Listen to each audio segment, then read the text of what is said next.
खुलुमबाय। गोजोन फुंबिलिनि गासैबो बडलेण्ड बुब्लिनि अनसायगिरिफोरखौ बरायग्रोबाय।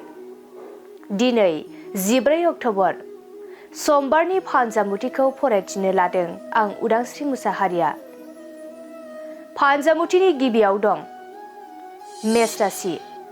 गोबावनिफ्रायनो लुबैना थानाय मुवाखौ मोनफुंगोन, गोसोआ गोजोननाय मोनगोन। बृष राशि।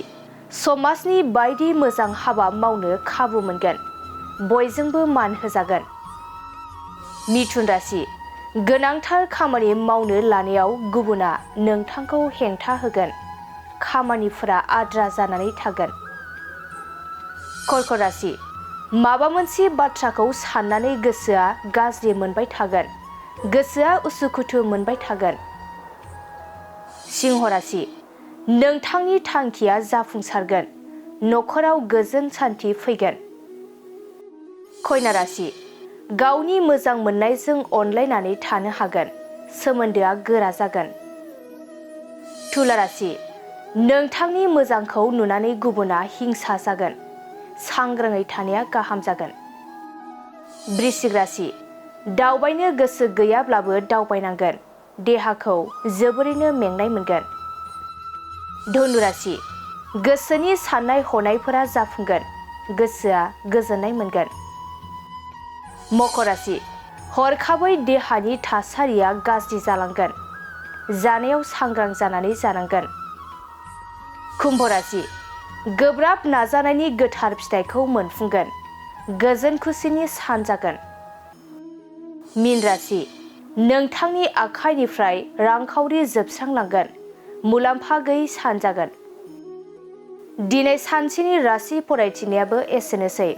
आसा खालामो नोंथांनि दिनैनि साना मोजाङै मोजां थांगोन, बेखौ बडलेण्ड बुब्लि नखरनिफ्राय मिजिंथिबाय।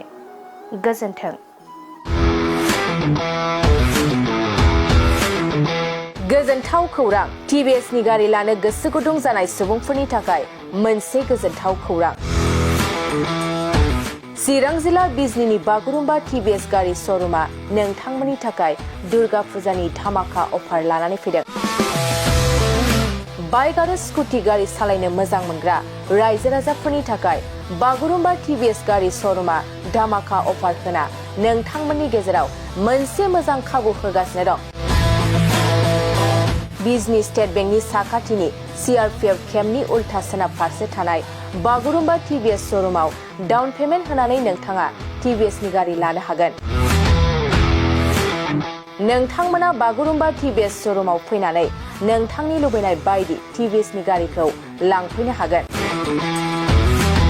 टिभिएसनि गारि सालायनो मोजां मोनग्रा रायजो राजाफोरनि थाखाय बागुरुम्बा टिभिएस श'रुमा बेनि अनगायैबो गोबां मोजां मोजां अफार लाबोदों।